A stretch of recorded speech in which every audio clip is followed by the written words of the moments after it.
Berikutnya tradisi minta maaf. Pertama, ini nggak ada hubungannya dengan Lebaran sebenarnya. Sehingga jika tidak ada salah, maka pada asalnya tidak perlu minta maaf. Kadang ada sebagian orang yang justru disalahkan gara-gara tidak minta maaf.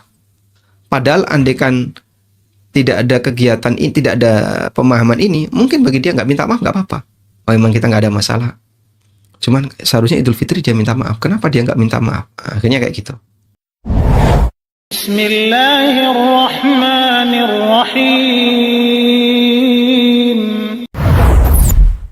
Budaya ketika hari raya itu ada yang berkaitan dengan makanan dan pakaian, yang itu hukum asalnya mubah. Yang pertama kita sebut terkait materi. Nah, kalau terkait materi, di situ ada makanan misalnya. Saat hari raya, makanannya apa? Ketupat, lepet, lontong, opor. Terus apa lagi mas biasanya? Jadah. Ya, kalau Jogja kan jadah ya. Kemudian tape ketan, emping. Terus aneka kue, ada nastar, lidah kucing, kemudian dan kastengel dan aneka jenis makanan yang lain. Baik. Kemudian ada juga yang bentuknya pakaian. Budayanya misalnya orang ketika lebaran memakai pakaian seperti ini. Pakai sarung dan dulu ya. Kalau sekarang kayaknya sudah ada pergeseran sehingga orang pakai jubah yang laki-laki ke lapangan hal yang biasa.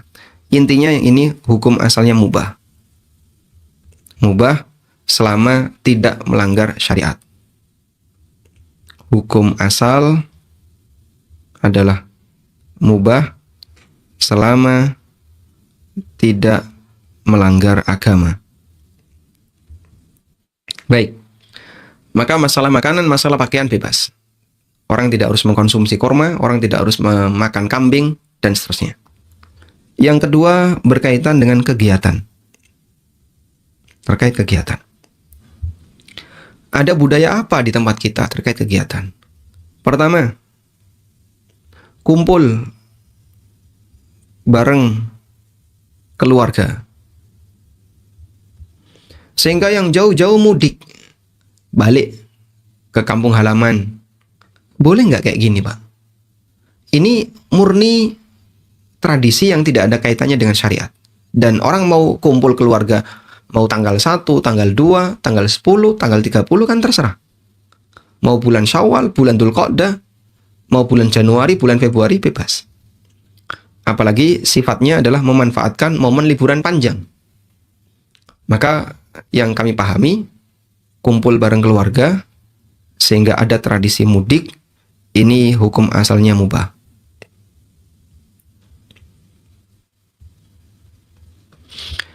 Karena yang kita ketahui bahwasanya latar belakangnya bukan ideologi. Nggak ada istilah misalnya, orang tidak mudik maka berdosa, itu nggak ada. Kecuali kalau misalnya mengecewakan orang tua, atau misalnya menyebabkan keretakan hubungan antara anak dan orang tua. Nah itu kaitannya dengan ihsan kepada orang tua. Tapi secara prinsip mudik itu sendiri sifatnya adalah hukum asalnya mubah. Karena itu kalau misalnya ada orang yang sudah tidak punya orang tua, di kampung sudah nggak ada siapa-siapa, di sana tinggal sepupu jauh, atau masih ada siapa tapi bukan kerabat yang dekat, sepupu masih ada. Dan dia kalau nggak mudik gimana? Ya sah-sah saja. Karena mudik dalam hal ini tidak dilandasi oleh ideologi. Yang ada adalah bahwasanya mudik dilandasi oleh semangat untuk birrul walidain. Sehingga anak yang nggak mudik kadang minta maaf kepada orang tuanya, mohon maaf nggak bisa mudik, karena harus seperti ini, dan seterusnya. Baik, sehingga saya kira mudik tidak ada kaitannya dengan ideologi. Maka kita tidak sebut mudik ini nambah-nambahi aturan agama, atau disebut sebagai aktivitas yang sifatnya yang sifatnya bid'ah atau turunannya, karena tidak ada kaitannya dengan ideologi. Yang kedua adalah salaman saat ketemu. Salaman saat ketemu hal yang sesuai sunnah. Ini sunnah. Kita dianjurkan ketika ketemu untuk salaman. Baik ketika Idul Fitri, Idul Adha maupun kesempatan yang lain. Sunnah dalam setiap kesempatan.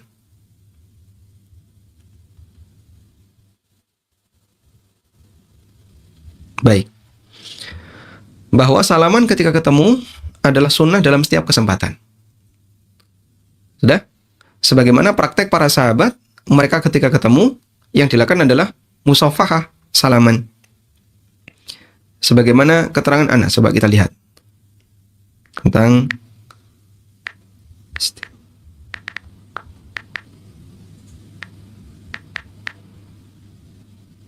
masalah al-musafahah. Di sini ada keterangan dari Anas bin Malik radhiyallahu anhu yang diriwayatkan oleh At-Tirmidzi dengan status hadis hasan. Dari Anas radhiyallahu anhu beliau mengatakan, qala rajulun, ada orang yang bertanya, "Ya Rasulullah, ar-rajulu minna yulki akhahu aw sadiqahu ayanhani lahu?" Ya Rasulullah, kalau ada di antara kita yang ketemu dengan temannya atau saudaranya, apakah dia harus mu'anaqah? Apakah dia harus nunduk? Qala la. Kata Nabi SAW, jangan, nggak boleh.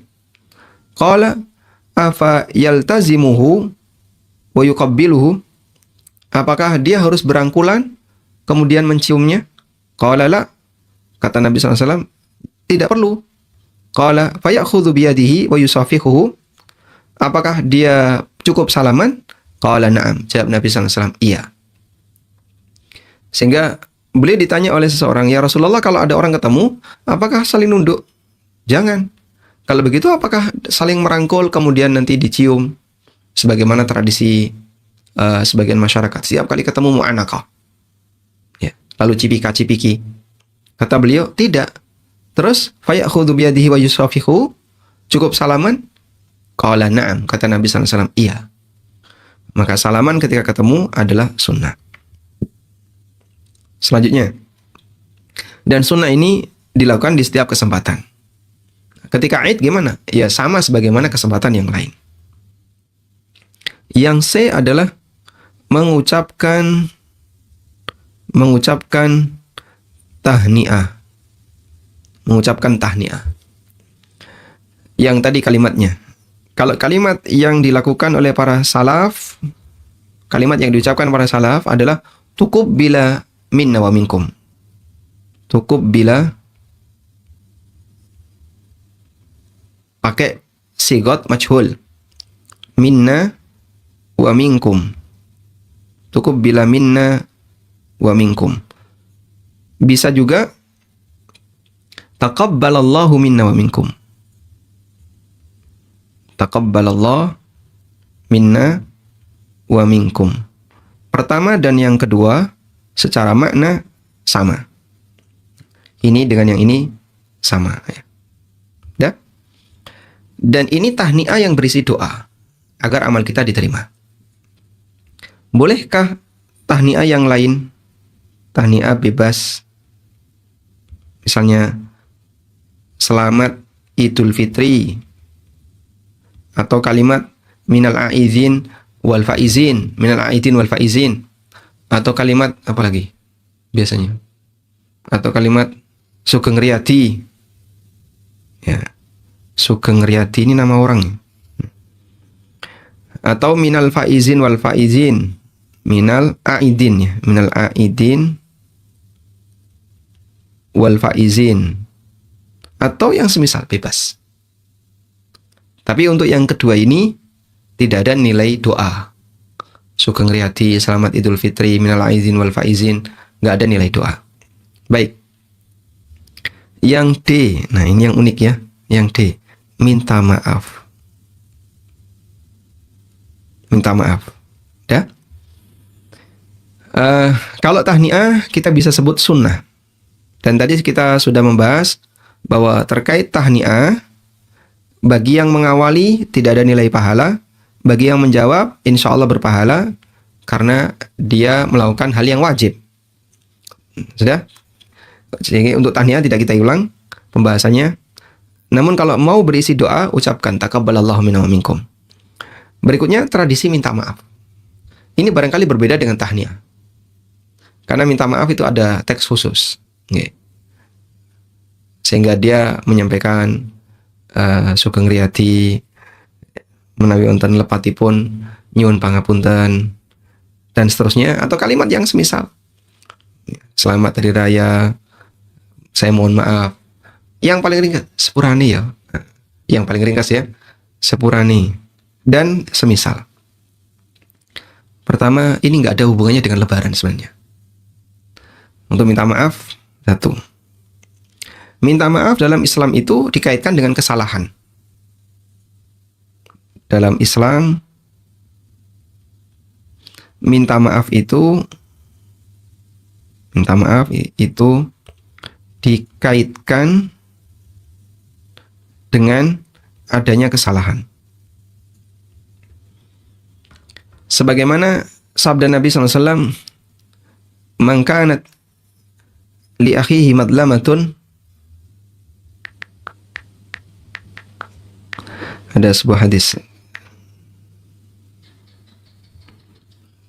Ya, kita coba baca hadisnya.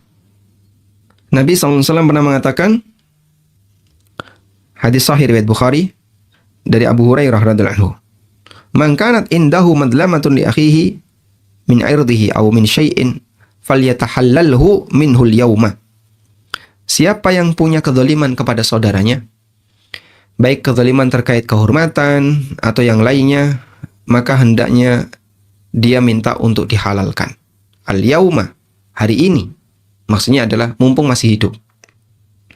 Qabla alla yakuna dinarun wala dirham, sebelum dinar dan dirham tidak laku. In kana lahu amalun salih ukhidha minhu biqadri madlamatihi. Kalau dia punya amal saleh, maka akan diambil sesuai dengan nilai kezalimannya. Wa illam yakun lahu hasanatun, kalau dia nggak punya amal soleh, maka dosa orang itu akan dilimpahkan kepada orang yang zalim. Baik. Sehingga di sini yang namanya minta maaf dalam hadis ini, hadis riwayat Bukhari, itu dikaitkan dengan kesalahan. Kita tulis di sini hadis riwayat Bukhari. Baik. Karena itu kalau tidak ada kesalahan gimana, Pak? Ya pada asalnya tidak perlu minta maaf. Sehingga jika tidak ada salah, maka pada asalnya tidak perlu minta maaf. Tidak perlu ada permintaan maaf. Dari sinilah kita bisa lihat apabila orang ketika Idul Fitri dia tidak minta maaf, maka jangan disalahkan. Dia belum minta maaf sama saya. Loh, kenapa? Ya enggak apa-apa, tapi harusnya Idul Fitri itu dia minta maaf. Nah, ini mewajibkan seseorang yang bukan kewajibannya. Akhirnya, ya mohon maaf ya, kadang ada sebagian orang yang justru disalahkan gara-gara tidak minta maaf. Padahal andaikan tidak ada kegiatan ini, tidak ada pemahaman ini, mungkin bagi dia nggak minta maaf nggak apa-apa. Oh, memang kita nggak ada masalah. Cuman seharusnya Idul Fitri dia minta maaf. Kenapa dia nggak minta maaf? Nah, akhirnya kayak gitu. Itu namanya ilzam malam yalzam, mewajibkan orang yang bukan kewajibannya. Tidak ada kewajiban untuk minta maaf. Wallahu alam. Tapi kalau misalnya ada orang menyampaikan ke kita seperti itu gimana, Pak? Saya minta maaf lahir batin, yang disengaja maupun yang tidak disengaja. Apakah kita perlu merespon? Ya, sebaiknya Anda respon sebagai bentuk akhlak baik membalas apa yang dinyatakan oleh orang itu. Wallahu a'lam.